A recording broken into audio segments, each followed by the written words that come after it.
Hello and welcome to All Indians Matter. I am Ashraf Engineer.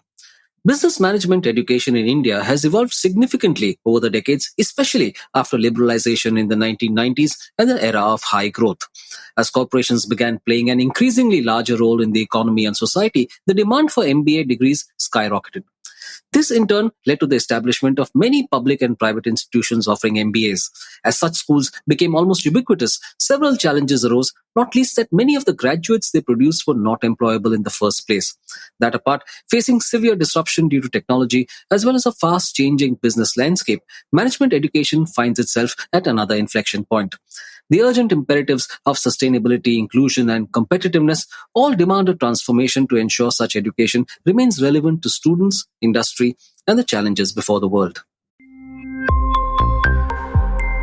All Indians matter. We have on the show Dr. Varun Nagaraj, Dean of the SP Jain Institute of Management and Research, or SPJ-IMR.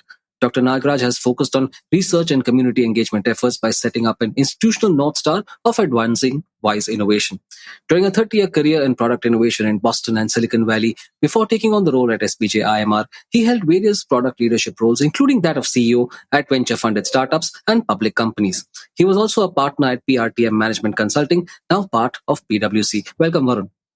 Thank you, Ashraf. Varun, what are the biggest challenges facing business management education in India today? See, I think a good way of looking at management education in India is by looking at the number of institutions and schools we have that offer MBAs, or what is often referred to as a postgraduate diploma in management. So MBAs or PGDM, as you know, in India are viewed interchangeably. And there are nearly 4,000 institutions that offer this particular degree. And the NIRF, which is a national rankings agency, and others, look at these 4,000 schools in sort of distinct tiers, even though they might hesitate to call it that. There's a tier of perhaps 50 schools or so that I think have a genuine shot at being sort of international caliber schools. And so the way to look at these 50 schools really is by benchmarking them against international standards and against each other. Then I think you have a group of perhaps several hundred schools, maybe 700, 800 of them, that are perfectly competent in terms of turning out functional MBAs and functional PGDMs.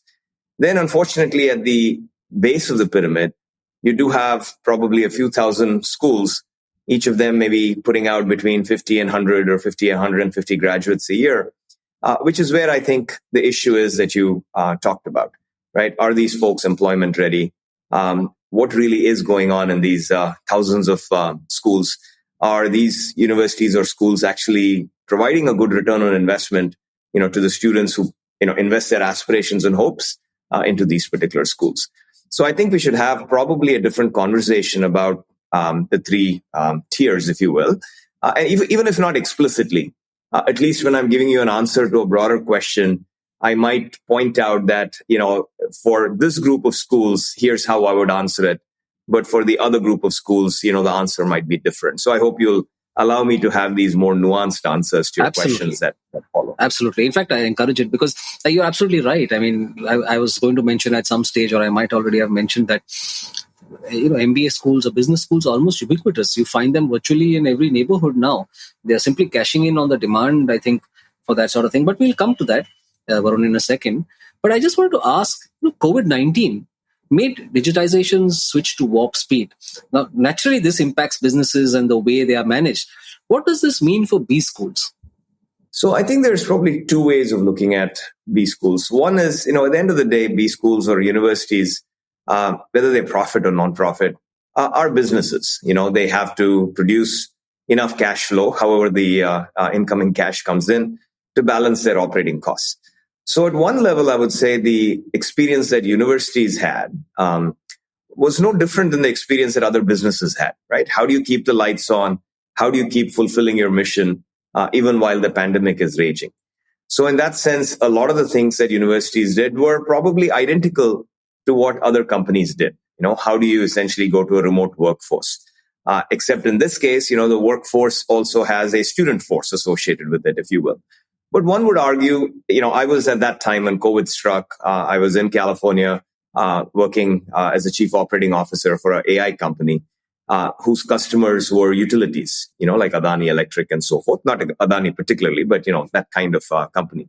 And we had to deal not only with the remote workforce of our own, we had to deal with the fact that our customers are now remote, right? So we still had the need to communicate to them. We still had the need to basically get their software implementations up and running and so forth, a lot of it, which we did remotely. I then moved towards the end of the COVID crisis here to SPJMR in Mumbai. And a lot of the challenges were similar, right? I mean, you have policies you're ensuring to make sure your employees are healthy. You're confirming with the norms around social distancing or potentially even partial lockouts. But except the difference was you now have the number of students far exceed, if you will, the number of employees that you have. And these students are remote. So how do you now basically change your fundamental product to make it digital, right? And that was the key difference between, let's say, what I had to do at my AI software company, where the product was the same. Our operating structures had to change, vis-a-vis in a university setting where not only the operating structures had to change, but the product had to change as well. And so this is really what I think a lot of business schools and schools did wonderfully well. And they use technologies ranging from WhatsApp all the way to far more sophisticated means. And of course, as you know, Zoom became kind of the market leader partially because of this.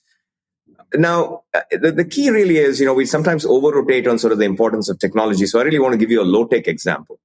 My wife at this time was the principal of a NGO school for underprivileged children in Uttarakhand, right? So they had about 500 children, all of who are on scholarship from poor means. And they had to continue their educational mission. And it was amazing to watch what she and her staff did just using WhatsApp, right? So WhatsApp became essentially your medium of instruction. And I'm not saying it was perfect. When the children came back, of course, they had lost some ground. But it was amazing what a simple tool like WhatsApp was able to do by way of providing affordances to the teachers in order to try and make things happen. So I think the entire world, education sector included, was very creative about using technology. Now, certainly at SPJMR, we have the resources to do more than WhatsApp, right? So we equipped all our classrooms as hybrid classrooms. Instruction became something where, to some degree, the faculty was maybe in the classroom. Perhaps there was some social distancing. So some students were in the classroom. Other students were in their hostel rooms in some cases. Others might have been remote.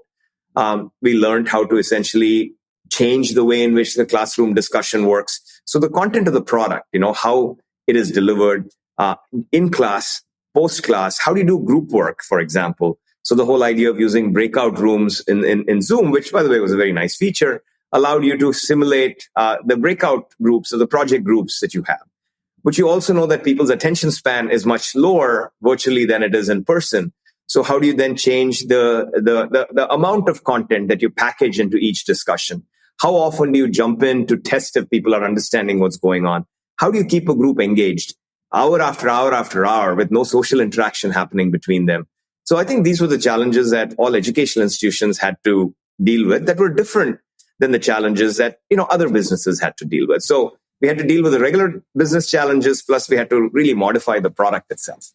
Yeah, I mean, it's interesting when you talk about that part. I remember my own classes. I teach at several institutions and I actually didn't know how to use these features on Zoom. And I kind of contacted an ex-student of mine and she gave me some tutorials over a few days and I learned how to use breakout rooms and polls and things like that.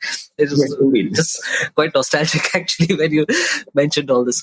But Varun, coming back to what we were discussing earlier.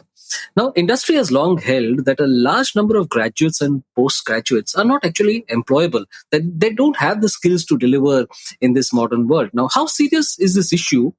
And what is industry telling you particularly in your discussions with it?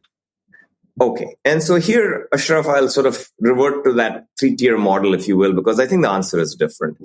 And I'll just focus on the bottom tier and the top tier, and we'll leave the middle tier unknown because, it could go either way, right?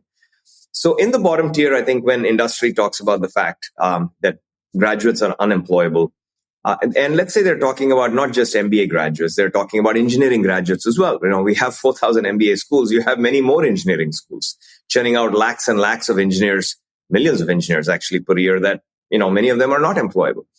So what do they mean when they say that, when they're talking about sort of the bottom half of the pyramid, if you will? So we have to break employability and excellence as a professional into two buckets. I think you have sort of the what you would consider the functional skills that are necessary to do a job. And then you have, I'll just broadly call them life skills. I'm not going to call them soft skills because people automatically think it's about speaking and communication and so on, right? So let's just say there are functional skills and there are life skills. At the bottom of the pyramid, I do think you have a problem with functional skills as well, meaning you have electrical engineers coming out of some engineering institution that really don't understand the basics of electrical engineering.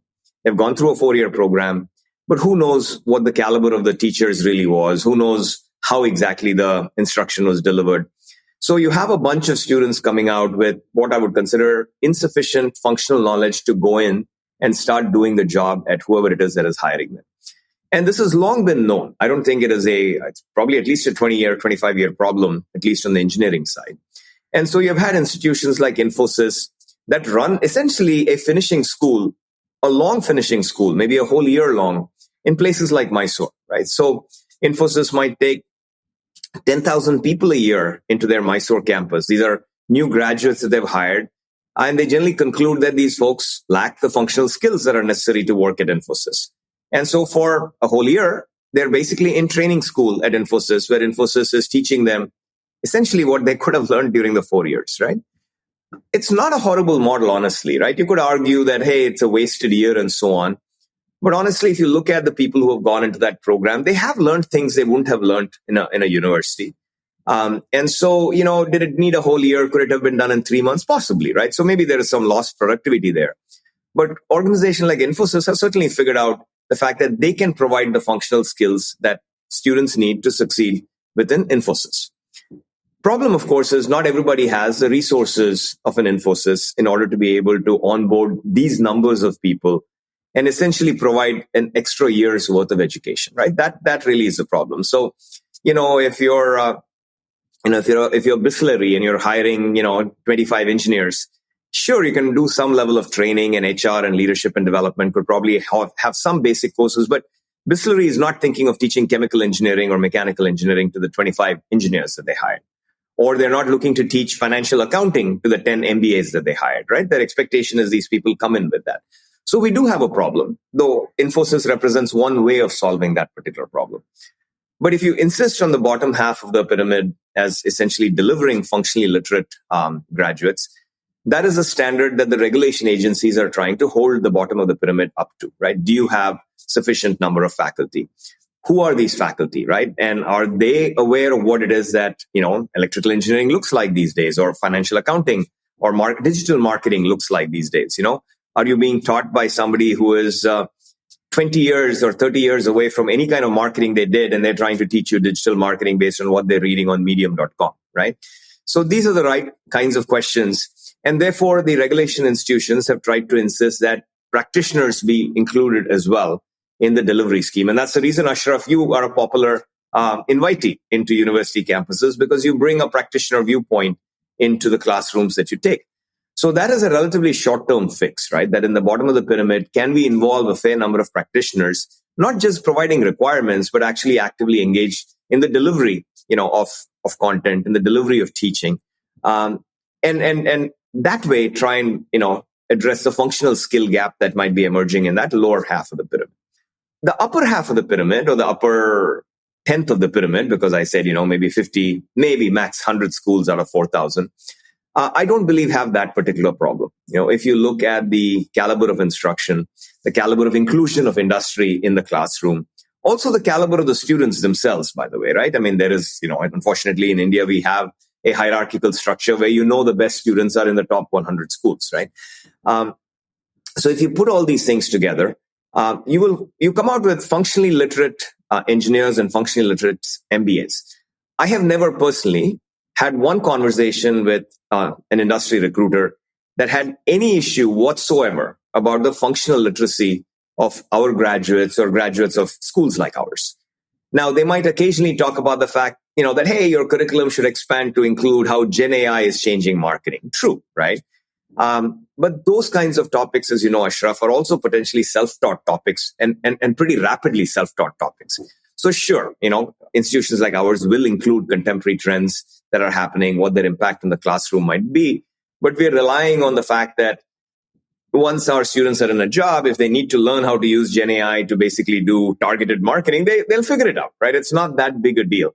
So I think a lot of these new technologies that we get impressed by, in the business world, we are fundamentally users of these technology, right? We are not creators of this technology. So while you need to be a rocket scientist genius to work at OpenAI to produce, the kind of OpenAI, Gen AI tools that they put out, you don't need to be a genius to use it, right? And when we talk about MBAs and we say, do you understand AI trends? My point is it's not that hard, guys. Using technology for most literate people is not that big a deal. We figure it out. You figure out how to use a spreadsheet. When email changes to groupware, you figure out how to use it. Sure, maybe you need 2 days of training to learn the tools and techniques, or as Ashraf, as you did on Zoom. We all learned Zoom, right? Did we have training classes, a whole semester's worth of how to use Zoom? No. You fumble, you mess up once or twice, then you figure it out. So I think we confuse the usage of all of these new generation technologies with the creation of these generation technologies. The usage of these technologies, which is what 95% of managers do, is not that big a deal. So I think we should stop worrying and getting hysterical about we don't know how to absorb technology. We don't know how to create great technology. That is true, but that's a separate problem altogether, right? So I would say functionally, the top 10% of the universities are producing functionally literate, employable graduates. But there is a big problem, though, with the top 10%, including my school, and the bottom 50, 60%. And these are sort of what I would call the life gaps that exist, the life skills that for whatever reason, this generation of students doesn't seem to possess in the same measure as maybe previous generations did. I'll also recognize that every generation as it gets older, nostalgically thinks about how great they are and how bad the next generation is. So I will absolutely confess that I might be tainted by that. But here's sort of what I hear from the recruiters when they talk about the unemployability or gaps, even from top schools like ours. And I'll lay these out, and then we can talk about, are these things you actually teach in a classroom, or is this a larger educational system that's failing us, or is it a societal transition that's causing this, right? So we can have a larger philosophical discussion, because I don't believe it's just a matter of what's happening in these schools. The first issue that most recruiters will basically point out as a big gap, even amongst the best graduates, is a lack of curiosity. So their fundamental notion is that learning is a continuous lifelong process. And it's not about just learning skills, right? Being insightful requires really a vast domain knowledge. You have to learn things because you enjoy learning things. You don't learn things saying, I need to know A to do B only, right? That can't be the only reason why you learn A. You learn A because someday it might be important. Someday, or when you learn A, it triggers some idea that you had no idea that would get triggered. That might be relevant to something that happens a year down the line. So learning has to be driven by curiosity, right? Not by the need to pass an exam, not by the need to do a job. And this curiosity is the basis of lifelong learning and lifelong adaptability. And it is true that, the generation of students now passing through business schools and engineering schools do lack that curiosity, right? They tend to be focused on what do I need to know to go do something, as opposed to let me just sit back and absorb things and learn things and contemplate and so forth, right? And I don't think, and where did this skill come from? This skill has to be inculcated from an early age. If you have an entire school system that is focused on exams, you have an entire school system that's focused on a tight syllabus, you have parental expectations that are very much driven by results only. You have, evaluation criteria, which, much as I admire a lot of the work that our regulation agencies are doing at the university level, I am firmly philosophically on the side that we over-evaluate our students. And I say this as somebody that has gone through India's most rigorous evaluation systems. I am an IITN from Bombay and so forth. But yet I don't believe that is the right way to test somebody's measure, right? But we keep insisting on doing that with a focus on evaluation, which I think cuts out all the curiosity or the time to explore things and so on. So at one level, we are at fault within the MBA system. I think the school system is at fault because of the way it sort of emphasizes things. And I think society might be at fault because we have stopped appreciating rich, nuanced conversations. We are a swipe right, swipe left society, unfortunately. We have the attention span of a fruit fly these days, as you switch from one topic to the other. I'll give you a funny story, Ashraf. I had a reading for my students in one of the classes I was teaching. And it was a wonderful reading. It was about first principles thinking. I try and do as many liberal arts kinds of things in my class because I think these are the life skills people are missing. So this was about what does it mean to be a first principles thinker? Because that is, and fundamentally, that's just a different way of, being a critical thinker, right? So we're discussing critical thinking. I have a lovely reading. And in that reading, there's a hyperlink. It was a web reading. There's a hyperlink that says, here's how Warren Buffett, used critical thinking to build his first $1 trillion or whatever, right? Intriguing little subheading in a larger, not that large, right? A 10-minute read, maybe an 8-minute read at best. And in that, there are a few hyperlinks that lead to what seem to be intriguing and related topics. I checked in class. How many of you guys clicked on that link, right? Less than 10%. Why? Because it was not part, quote unquote, of the reading. And I said, how do you decide what is the reading? What's the point of a hyperlink, if not to take you elsewhere, right? You would have done that on Instagram. You would have done that on, when you're doing reels from one to the other. Why not on this one? And the answer is, well, we didn't think you're going to be evaluating us on that other stuff, right? So this notion of evaluation, I think, has really, to some degree, killed curiosity, killed time, and so forth, right? So curiosity was one big hole that employers are mentioning. And I think this is a problem for us as a society in India. You talk about all Indians matter. This is something that matters to all Indians. We should be careful not to lose our sense of curiosity. And it looks like we're losing it even at the highest levels of educational accomplishment. The second one basically has to deal with problem solving, right? Which is, are you a problem solver or are you a problem figure-outer, if you will, or a problem framer?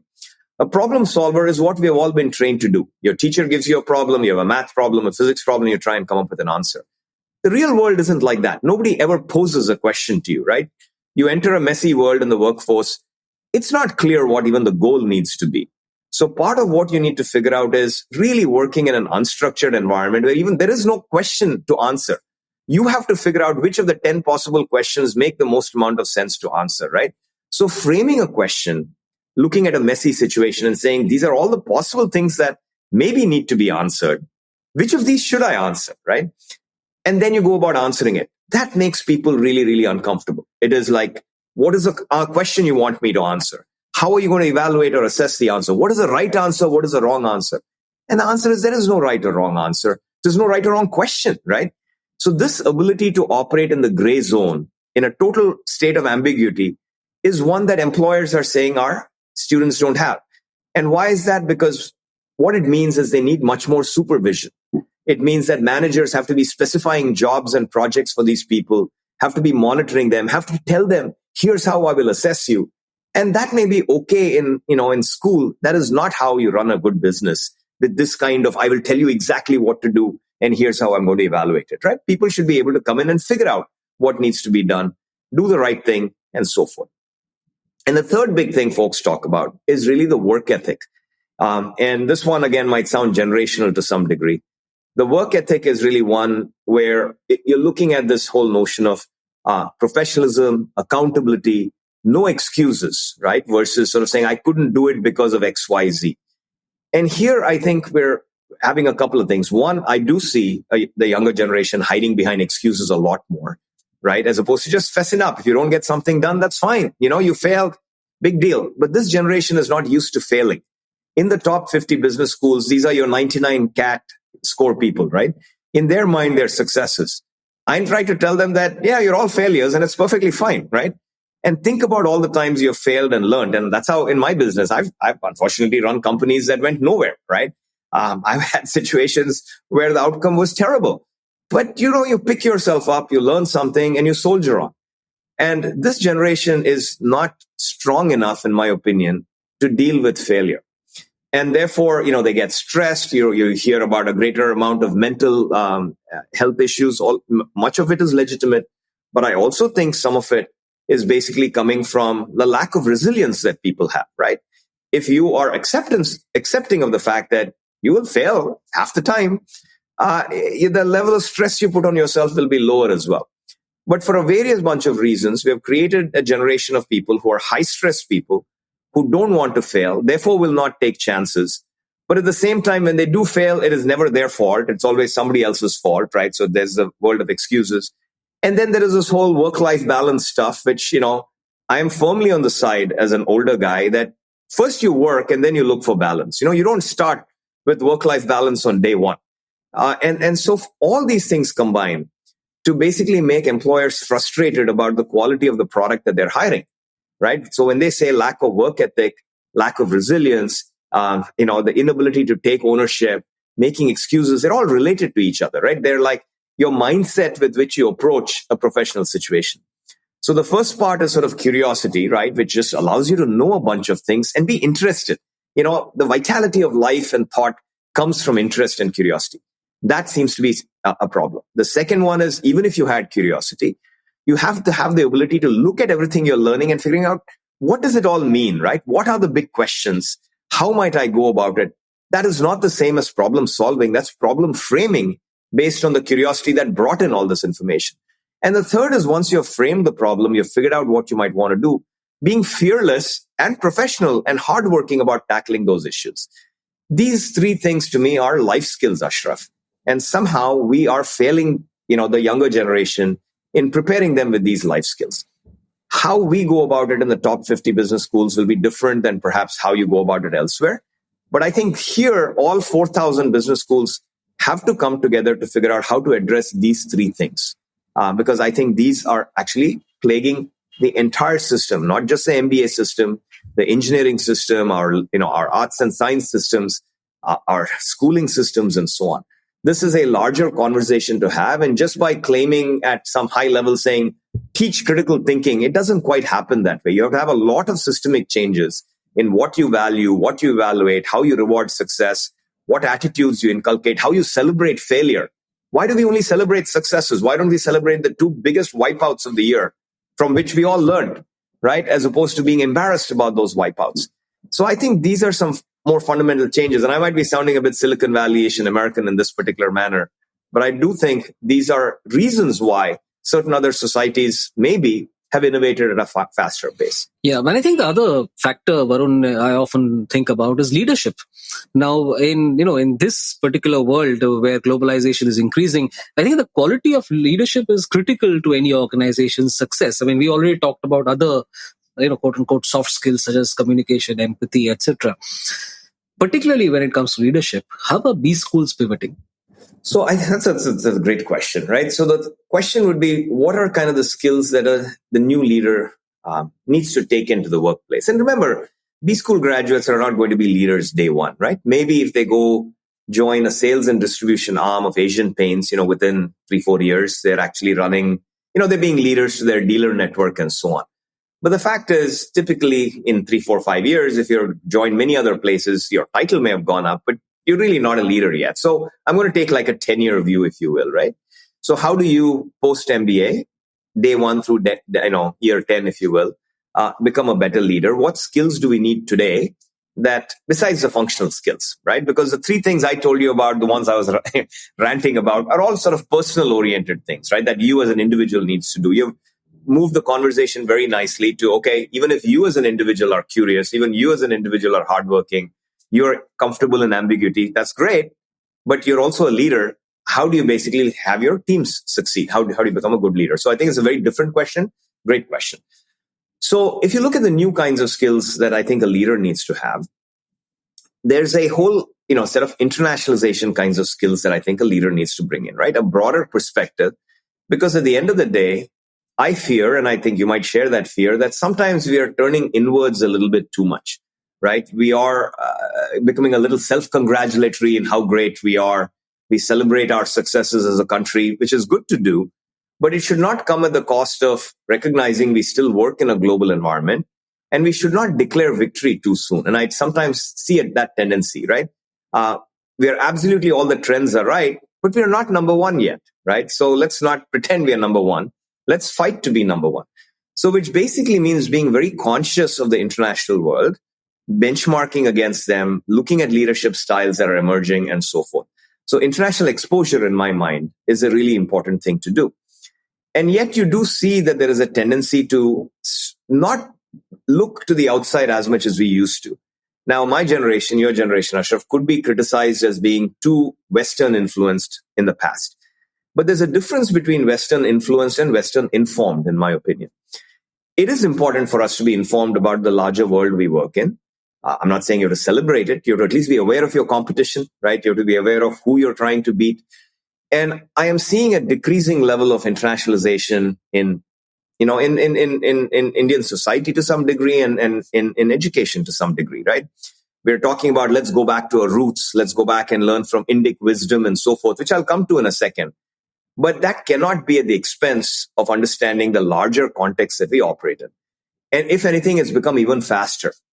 Now, this comes back a little bit to curiosity, right? How do you as a leader, to operate? You need to have an international perspective. So with your teams and looking at the outside world, you're able to figure out what the right things to do is. And it comes back again to a sense of curiosity, right? What music do you listen to? What shows do you watch? What books do you read? Who do you talk to, right? Do you actively seek out people with a different point of view? Do you actively find somebody when you're sitting out at the bar stop exchange or something? Somebody looks like they might be a student from Nigeria. Do you sit with them to ask them, what's going on in Nigeria? What's really happening in West Africa? We don't tend to do that much, right? So I think that internationalization or a global mindset is one that I think a leader needs to have. And I think some of it is personality driven. So it relates to the first three things I talked about. But some of it is, I think, additional. How do you go about, being internationally plugged in all the time? The second part is let us look inwards. There is a huge amount to be learned from Indic wisdom. There's a huge amount of unique perspectives that Indian management and Indian scholarship can bring in.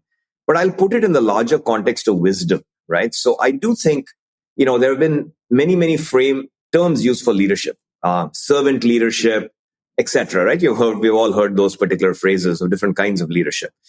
So I think wise leadership or wisdom in leadership is basically the second area. So you have to be global in your outlook, but I think you have to be wise in your interpretation of what it is that's going on. And there's a huge amount of work currently around wisdom, right? So there are scholars around the world, including within SPJMR, where we look at the best of wisdom traditions, outside the world and within the Indic wisdom traditions. We have tried to distill these into various, pieces. And we're asking, are we teaching these principles? So one principle of wisdom that actually is more Eastern than it is Western is the idea of interconnectedness, right? That we're all part of the same whole. That what I do, what I think impacts what you do and what you might think. And that we live in a web of interconnectedness. This is very much an Eastern concept coming from our traditions. What does that mean for a manager? So if a manager in business school, learns to think about interconnectedness, cares about interconnectedness, and realizes his actions will have consequences not just on himself or a small group of stakeholders, but a larger stakeholder. How would you go about inculcating this into a business school curriculum? One thing you would do, for example, is you would probably teach systems thinking and systems dynamics, which is something most Indian business schools do not teach. Systems thinking or systems dynamics, and systems dynamics is a far more mathematical, harder form of thinking of systems thinking. At MIT Sloan School, they do that. Many American business schools also don't do systems dynamics. But the essence of that, which is captured in systems thinking, is a way for MBA students to think about any problem situated in a much larger system context, right? So this is, again, and it helps you with your problem framing as well. Rather than saying, solve this problem, you sort of say, where does this problem actually fit within the larger scheme of things? Is this really the most important problem to solve? Or are there actually other areas where you could intervene to create better results, as opposed to saying, I have a given problem I need to solve? So systems thinking is a wonderful, wonderful thing that I think all business schools need to be teaching. It teaches you this notion of interconnectedness, right? The fact that things are related to each other over 4 months in a visual fashion comes out. So it's not just some Satguru sitting and telling you that we're all one. You have realized that when you look at the retail environment, holy cow, look at the number of interconnections between everybody within not just the retail space, but how it impacts, business to business setting. So you begin with a B2C problem and you realize it's just a portion of a much larger map. So systems thinking, I think, will teach you about interconnectedness and how to understand. Now, the second part is, so do you care? So you realize in that large system map, your actions might be creating negative influences elsewhere, which perhaps your business doesn't care about, right? That your company says, that doesn't matter. That's a negative externality. I don't have to pay tax on it. I don't have to basically deal with it. It's somebody else's problem, whatever negative thing I create. Like CO2 emissions would be a classic example of a negative externality, right? Carbon dioxide emissions. I know unless you're taxed on it, you don't really care, right? As a company. Now, as a manager, do you go in with the old mindset, right? Where you essentially say, hey, the Milton Friedman approach will say, I only need to maximize shareholder value. These negative externalities, doesn't impact me. So what do I care? Or do you take the stakeholder capitalism view where you sort of say you really take a larger view of constituents and stakeholders, and in which case you do start caring about the negative externality? Or do you even take a more compassionate view and say, I'm not doing it just because of regulatory reasons. I'm doing it because it's the right thing to do. Now, in order to build that mindset, which I do think we need, and I'm going to call that as part of the wisdom mindset, understanding interconnectedness and caring about the consequences of your action. How do you teach that? So at SPJMR, for example, we have specific courses, that are attempting to connect students with realities that are very different than their own. Urban poverty, rural poverty. We immerse them into these environments at the expense of them doing business and industry things. And one would argue, we're a somewhat odd school in that manner. But the reason we're doing it is because we're trying to inculcate in our students the fact that, don't you think you should care, right? Don't you think even if you join Asian Paints or Hindustan Lever or McKinsey or whatever, do great. But keep in mind that the purpose of business is to not just do business, right? The purpose of business is to make the world a better place in a profitable, sustainable manner. And there's no stress between these things. You can't be sustainable, which means over a long period of time, do good things if you're not profitable.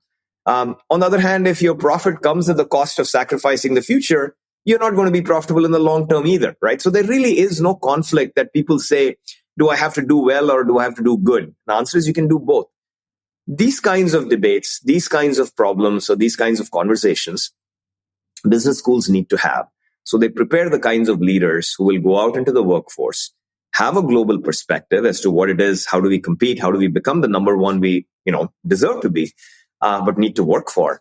And how do we do it in a manner that's compassionate? How do we do it in a manner that's wise?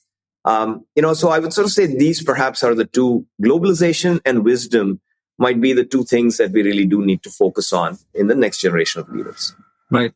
Varun, one of the things I'm constantly told is, the lack of quality faculty in B schools. And this is across, which is also would be a problem faced by the top tier schools that you mentioned.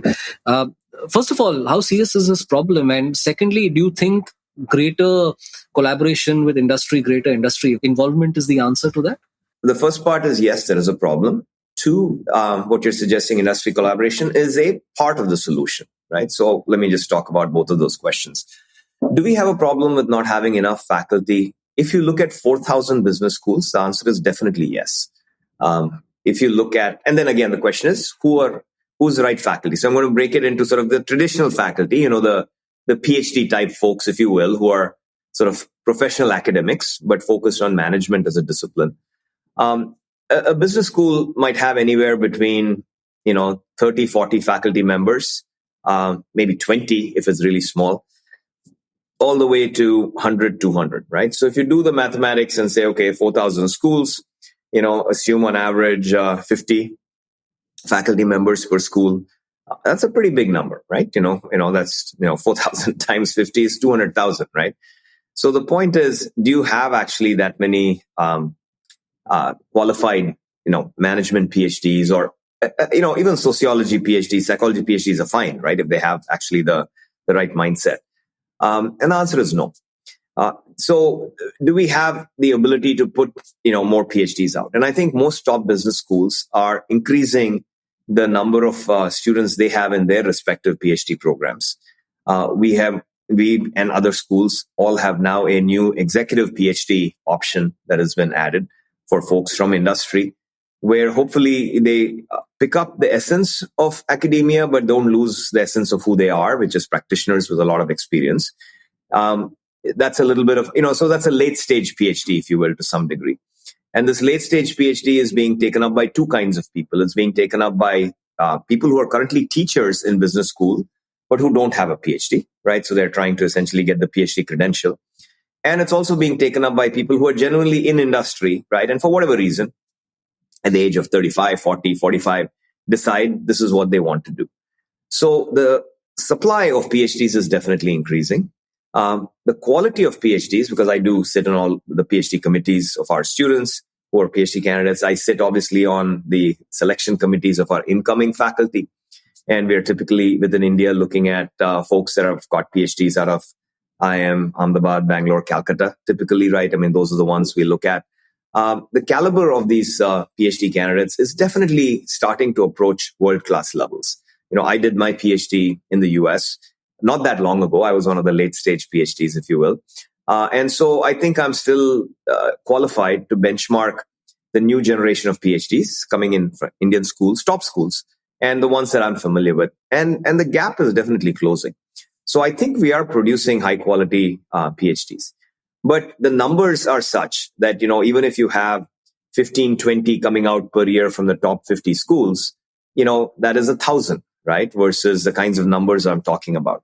So therefore, what you suggested is, in fact, a part of the solution, which is, I think, from a business school, the only way you're actually going to, for the next 5-10 years at least, right, as a PhD group rises, the only way you're going to basically be able to make it work is through these so-called professors of practice or visiting professors who come in.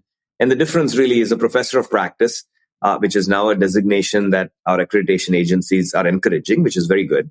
A professor of practice is a professional who is on a contract with the university for 1 to 3 years. The idea is they're bringing some unique industry expertise into the teaching mission of that particular university, right? They're not expected to contribute to the research mission of the university.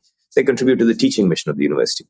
I think it's a very good scheme. One could argue, the fact that you're making it a 1 to 3 year contract automatically means that the only ones who consider it are those that are nearing superannuation, right? Yes, while they have a whole bunch of experience, there may be certain areas where you might actually prefer a more contemporary, practitioner. So there is that one problem, I think, with a professor of practice. It does allow you to bring folks in. The other way universities often get industry folks in is through through visiting positions like you have, Ashraf, right? You go into a classroom, you might be responsible for a whole course, or you're responsible for co-teaching a couple of the sessions.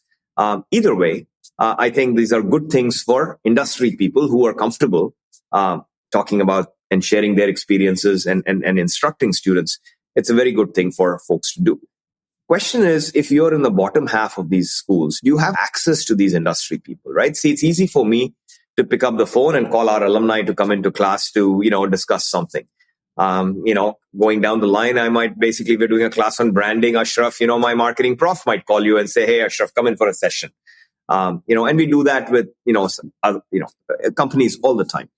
But if you're in the bottom half, your alumni base is probably not that strong yet. They may not be local to the small town that you happen to be operating out of. How do you basically bring your own alumni who are successful, or people who are not your alumni but who want to help, in if you happen to be in some remote village in Tamil Nadu and you're running an MBA program over there? That, I think, is a bit of a problem. So we need a larger nationwide solution, I think, for this.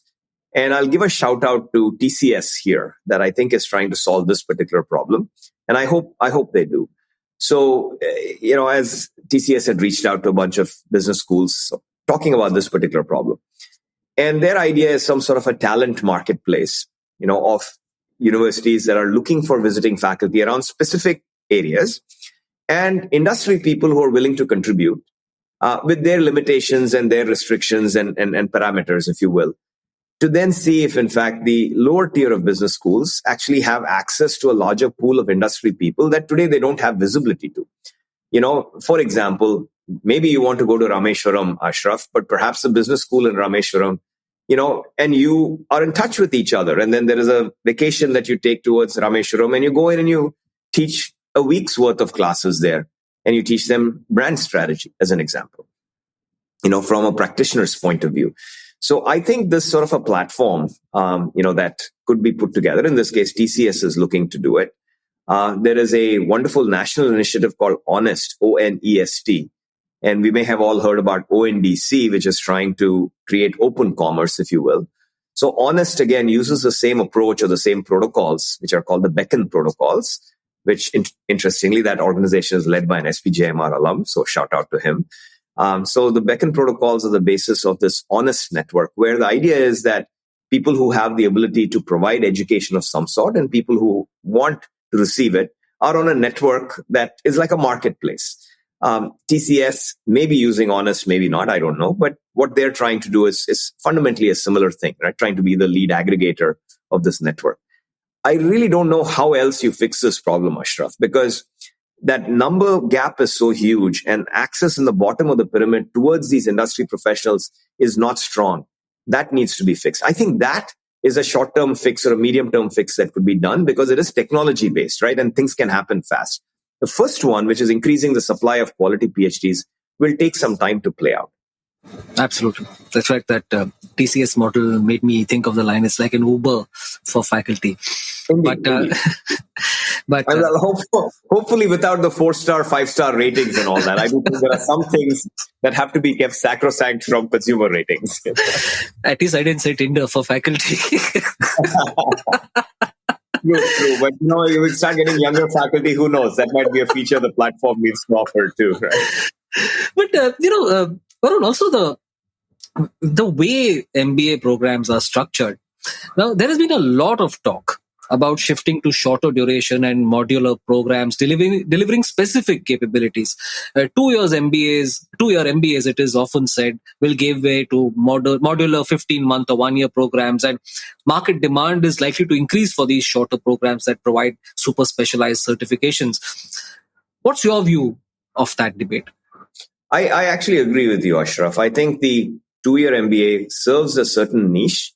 I don't think that niche goes away, right? It serves a niche as a feeder program, to to many, many companies, right? So if you're a consulting company like Accenture, you go to these MBA schools because, you want them in large numbers, right? And you have a certain expectation that the MBA school has done the job that the Infosys training school would have done, if you think about it, right?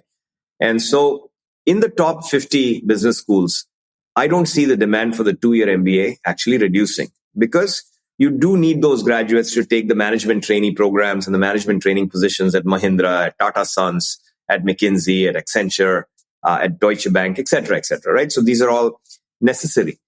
A 2-year MBA program in the bottom half of the pyramid, I think, is actually not necessarily a good thing.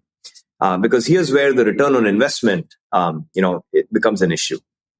Running a 2-year MBA program of sufficient quality requires you to charge a certain amount of tuition. Faculty are not free. I mean, they may be willing to work for less than what the private sector pays, but, you have infrastructure, you have faculty, you have other costs in delivering education. That requires a certain amount of tuition fee from the incoming students, right, in order for the business to be viable. And that incoming tuition fee, the student needs to feel that their outgoing placement salaries justify whatever loans they took or however they raise the money. That equation of that return on investment works in the top 50 business schools. It does not work below that.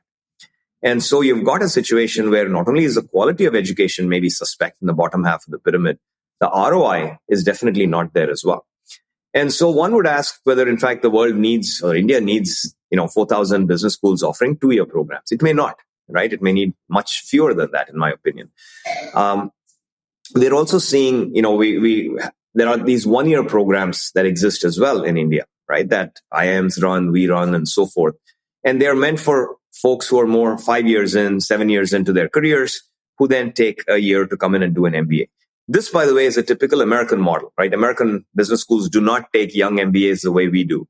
The typical MBA here for the 2-year program, 30% of them are coming straight out of their undergraduate. So they're 21 years old, have never worked, have held a real job, or they have 2 years and 3 years work experience.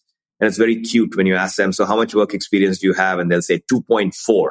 And I'll say, that sounds like a kid who says I'm 4.5 years old, right? When you become 40, you don't say I'm 40 and a half. You just say I'm 40, right?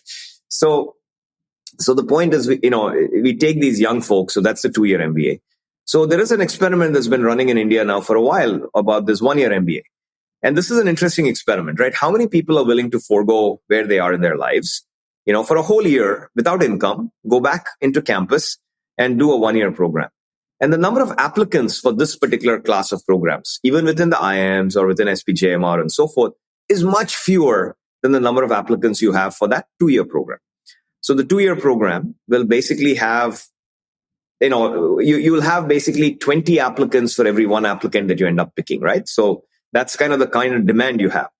For the 1-year program, which is meant for more seasoned people, you might have 5 applicants for every person that you pick. So it's telling you right up front that this notion of taking time off and spending 2 years or 1 year on campus, once you're past a certain age, may not be working as well as we would hope. Like in America, it works very well there. It doesn't work well here.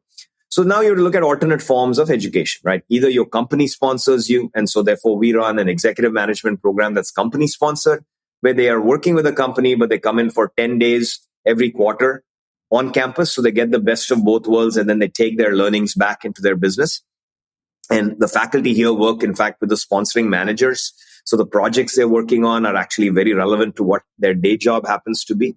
I think that's a wonderful format, that kind of an executive MBA. So it still might take 2 years. Ashraf, our executive MBA takes 21 months, but it consists of, 250 people a year who are company sponsored, coming in and spending 10 days every quarter on campus with stuff in between that is remote, right? So that's one particular format. So it's still long form, but it's one where you continue working. Then you have the weekend format, which we have in Mumbai, for example. We have a Friday, Saturday MBA program for working professionals, people with 10, 15 years experience, not looking at us for placements and so on. They're looking at it because it is relevant to whatever it is their plans happen to be. And that's a 2-year program as well, but it's a 2-year program delivered over the weekends that doesn't necessarily require them to leave their jobs, right? So that's the common thread between them. You also have these increasing short form programs, right? So for example, we're looking at one on AI and business, right? So AI and business would be a 6-7 month kind of a program that you run.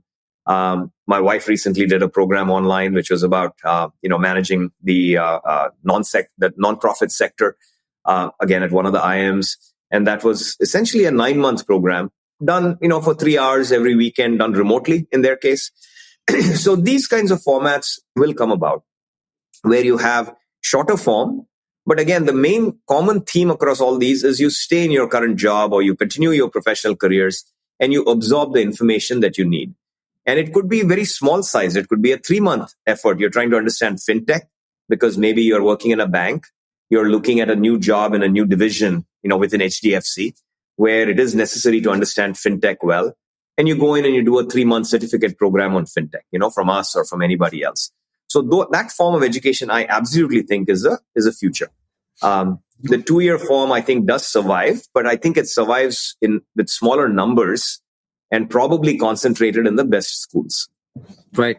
Now, Varun, one of the major criticisms of these schools is that they're very expensive, which leaves out very large chunks of the population. They're also urban-centric, which you also mentioned, which leaves out rural students. So on the one hand, you have the costs associated with quality education, which you detailed, but also the lack of inclusiveness that is a problem. Now, how do you bridge this gap? See, I think one of the good things, many good things, but one of the good things about India is sort of it's very meritocratic in many ways, right? So if you are the poorest student, so if I were to take the students that come into SPJMR, and again, I'm looking at it from an inclusiveness point of view, where do they come from, right? Now, we might be urban and we might be in Mumbai, but I'm looking at sort of we take in 360 students a year into our 2-year program, right? So if and I know what their profiles are and such, and I'll share that with you. These are coming from 21, 22 states. Right? At any given year's batch, we'll have people from around the country. So you're getting geographic diversity that way. You are basically getting economic diversity for sure, because one of the questions we ask is the CTC of the parents, just to understand what kind of a socioeconomic status that particular applicant might belong to. And I will tell you, in almost every case, the student who is graduating from SPJMR is going to make more on day one after SPJMR than their mom or dad did at that moment, right? Or does at that moment. So it tells you that, these are not, kids coming from, upper middle class families, right? The majority of our students, I would say, are coming from middle class, many from lower middle class. I'm actually surprised to see the CTCs of some of the parents, right? Sort of saying, wow, this is impressive that this participant has done what they have with the limited resources that they had. So I think we do have, and other business schools as well. I'm not taking SPJMR credit here. the XLRI, wonderful institution, MDI. So these are all our private competitive peers, right? But they're also friends of mine, the directors and deans who run those, the IMs. I think we all do a good job of having economic inclusiveness. And the reason why it doesn't matter is in the top 50 schools, Ashraf, the banks know that these students are going to make a salary day one after the club, after they graduate. And so getting loans is no problem at all if you're in these top 50 schools, which is the reason why I'm saying the 2-year program is a viable business model, including for social inclusiveness, including for bringing rurals in, because the financing is available to support it. So the education cannot be made any cheaper, right? There is no way we or MDI or XLRI could drop our fees and be viable. But yet the fees, yes, they're hard. Not one student in any of the top 50 business schools will have any problem getting a loan, from any of the institutions on favorable terms that they can pay off in 4 years, 5 years, 6 years, whatever it might take. So that's sort of the reason also why. Now, this whole thing doesn't work if you're in the 3,000th ranked business school, right? The 3,000th ranked business school, yes, might pay their faculty less, but that also results in poorer quality faculty. So it becomes a vicious cycle, and the students aren't eligible for loans because they're not going to make enough money. So I do think you have an economic viability problem in the bottom half of the pyramid. You do not have an inclusiveness problem in the top part of the pyramid because of the fact that I think India has generally been a meritocratic system. So Varun, tell us a little bit about SPJIMR. Okay. It's an interesting institution. I am honored to have, the opportunity to lead it as its dean. It's talk a little bit about its history and perhaps maybe the changes and the new direction that we're taking it in. SPJIMR, when it started in the 80s, took a very different view. One of the early deans was a talented individual. He was willing to challenge convention, which I hope I also do, right? So in that sense, while we might have been very different people, I hope I share that particular attribute with that particular dean. But what he did do was he basically made it a point that this business school would be different from other business schools. And it didn't matter, what the consequences were, right? He had a vision that business should serve a societal good. And so from day one, you've had this notion of social service as a part of business school education. He also, because of his leanings, believed that spirituality, or what I'm calling wisdom, right, played an important role in a person's development. So some of these things we're talking about were things that were sort of baked in, right? The caring about society and potentially applying some lens that is not a classic management lens were things that this Dean Shrikant, basically brought in, to the founding ethos of SPJIMR. And so SPJIMR then grew in that manner, adding on rural internships, creating a program, which is a wonderful program called Abhyuday, which essentially immerses our students in with, the K-Ward, Andheri K-Wards, BMC schools, many of whose children live in, jhoppadpattis or houses that are being reclaimed and rebuilt and so forth. So that was the founding ethos. If you will, the reason why I found it interesting was when I was speaking with sort of the chairperson of SPJIMR, who's Mr. Deepak Parekh of HDFC. We talked about, well, where next? Is it enough to be a good person, or do you really need to be more than a good person in order to achieve things? And so I joined SPJIMR really with a mission from the board to bring innovation into the pursuit of societal benefits, right? And so if you go onto the SPJIMR website, you'll see hashtag innovation for societal benefit. And that fundamentally is the ethos of SPJIMR now. So I've tried to build on a strong foundation laid by my predecessors and brought in what I feel is important, right? Which is the ability to be innovative. And I think hopefully that came in when I talked about unstructured problems and problem framing and so on. Those are my passions that I've tried to bring in and take my faculty along as we try and create both an educational package, but also our research that is really focused around innovation for societal good. We call it wise innovation. And you heard me use the word wisdom a few times, because I do believe to do innovation for societal benefit, these wisdom principles we have, the interconnectedness, the caring, the ability to absorb knowledge from multiple places, all of these, I think, are in fact the secret sauce that will allow the right kind of innovation to happen to produce the right kind of outcome, which is broad societal benefit. So that's the organization or the institution I'm leading. We have done well over the last 3 years. If you care about the rankings, and we sometimes care about it, sometimes we don't. In the Financial Times ranking, we are ranked number 1 in India, number 35 globally. And, we're proud to be India's standard bearer here. And in a field, by the way, that includes my friends from the IIMs and so forth, right?